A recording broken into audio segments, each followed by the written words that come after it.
Mais là, on a 2 commandes en retard en fait.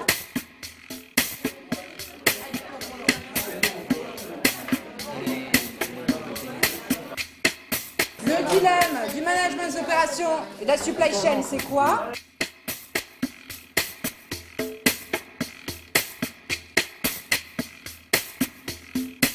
Là, c'est la première phase, donc ça, ils vont lancer la supply chain. C'est-à-dire qu'ils s'organisent, ils vont lancer les premières commandes, et donc là, il y a la première phase de la supply chain qui démarre. Il nous en reste combien à produire, Mathis? 8, on est d'accord. Toute une supply chain d'un produit, de la création des pièces détachées de départ au produit fini. Et donc il y a plein d'entreprises, dans chaque entreprise on retrouve les mêmes postes avec des personnes qui sont par exemple au secrétariat, à la comptabilité à peu près, et des personnes qui s'occupent de la production, de la mise en boîte et de l'envoi. Là on assemble, on met dans les boîtes et puis on livre au client. En gros on reçoit les commandes, on doit analyser si c'est bon, enfin si le produit correspond. Et moi je suis le client final, du coup je les paye dès qu'ils me donnent un produit et je leur passe mes commandes et eux ils doivent faire remonter là-haut et en gros c'est la fin de la chaîne quoi ici. Donc ils vont recevoir les commandes clients, ils font des demandes auprès de leurs fournisseurs, et là donc il y a la machine donc, qui commence à se mettre en place tout doucement. Ils vont voir qu'il y a des perturbations, donc on va attendre que ça se stabilise. Une fois qu'ils auront compris l'organisation de la supply chain, donc en mode dès que c'est stabilisé, là on va enchaîner une deuxième phase.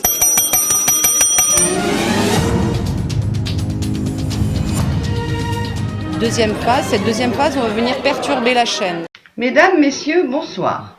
Nous recevons ce soir Benjamin Martin, PDG de Homebox. C'est-à-dire qu'on va donner des informations sur une campagne marketing. Vous venez de réussir une levée de fonds de 2,5 millions d'euros.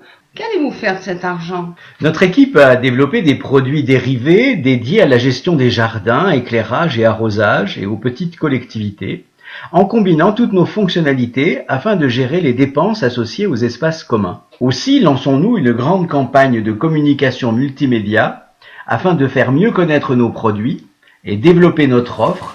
Selon vous, quel est l'impact d'une campagne de publicité de ce type-là? Plus de commandes. Combien de pourcentage? Une augmentation de combien? 15, 20, 30%. 30%, c'est-à-dire qu'à partir de maintenant, même le client bout de chaîne, il est déjà en train d'augmenter les commandes. Donc vous allez vous organiser maintenant en fonction de cette augmentation. Non mais arrête, c'est pour vrai. T'as dit quoi? J'en vois blanc. Attends. C'est pas le gris, c'est bon, blanc, gris, rouge. Ouais. Alors augmente tes quantités et baisse le prix, si tu peux.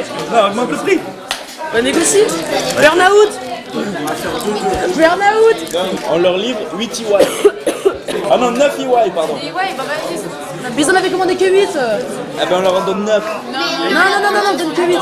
La commande de 8, c'était celle de tout à l'heure. On a dit qu'il y avait du retard. C'est pour ça. Il y en a 8 qui partent. Vas-y.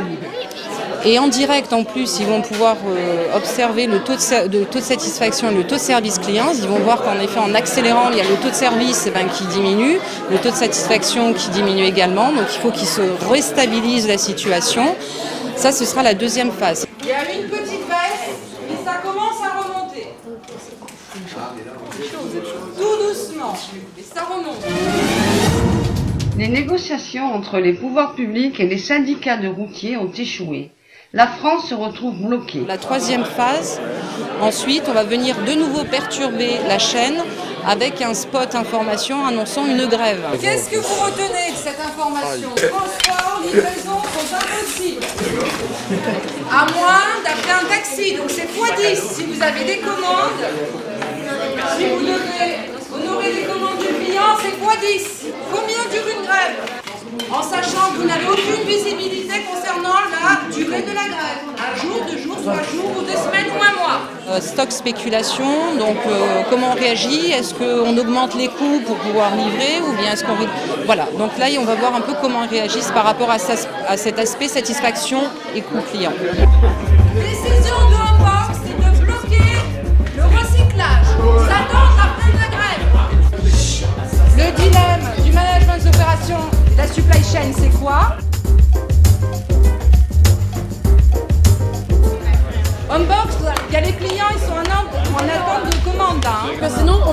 avis, juste pour 4. On leur fait des... On va payer x10 comme pour 4 boîtes. C'est pas grave, on s'est engagé à le faire, on s'est engagé à le faire. Non mais sinon On a accepté la commande, c'est comme ça. Bah là on peut en envoyer 20, il en restera 3 du coup. Mais ça change rien. On a accepté la Ils commande. sont bloqués là, ça bloque en box. Hein.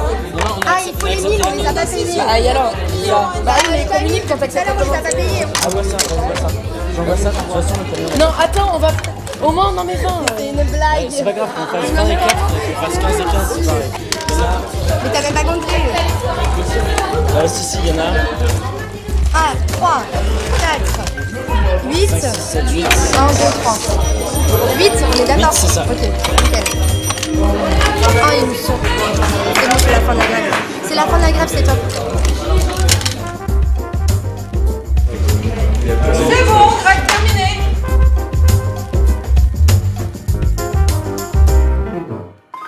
Ça permet de bien s'immerger dans le monde de l'entreprise et aussi ça permet de voir nos réactions face à ces différents événements qui peuvent arriver dans le monde professionnel et commencer déjà à se remettre en question sur voilà, qu'est-ce que j'aurais pu mieux faire dans ce jeu pour mieux réussir à répondre aux demandes des clients et ensuite dans nos futurs stages et futures expériences professionnelles ne pas refaire les erreurs qu'on a faites aujourd'hui et essayer déjà de s'améliorer dans la supply chain.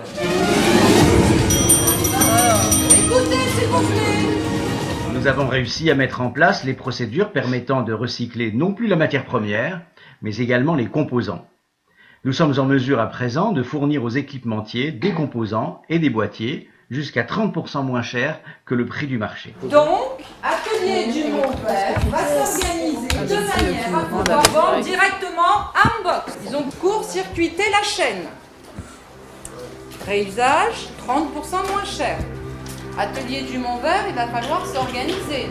Il va falloir honorer toutes les commandes. On va avoir un problème.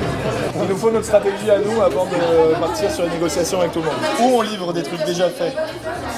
Et dans ces cas-là, il va nous falloir des boîtes et les recettes qui vont avec parce qu'on n'a pas les recettes.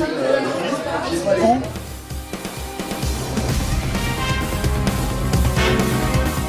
on arrive à mieux comprendre ce que c'est la supply chain, les enjeux surtout de la supply chain. Par exemple, là, il y a eu un événement qui a été rajouté sous forme d'une information qui est arrivée au milieu du jeu. Et ça a tout chamboulé. Et du coup, il a fallu qu'on se reprenne avec mon équipe pour qu'on puisse bien se coordonner et savoir quelle stratégie mettre en place. Tous les différents groupes sont venus nous voir pour renégocier les prix et les prestations avec nous. Et là, par exemple, il faut même qu'on recrute quelqu'un d'une autre équipe pour qu'elle vienne nous aider parce qu'on n'arrive plus à répondre aux commandes des différents clients. Ça permet de voir qu'il y a toujours des imprévus et qu'on est obligé de s'adapter tout le temps. Alors l'objectif c'est d'avoir une vision globale de la supply chain, c'est-à-dire qu'ils sont non seulement ils sont sur leur poste opérationnel, mais ce qu'on leur demande dans le devoir à la fin, c'est d'avoir une vision globale. Donc là c'est une mini chaîne et ça leur permet de voir justement toutes les problématiques issues des flux d'informations, flux financiers, flux matériels. Et donc c'est vraiment une mini supply chain de manière à leur donner la vision globale. C'est très intéressant pour pédagogiquement parlant et plus parlant qu'un simple cours magistral.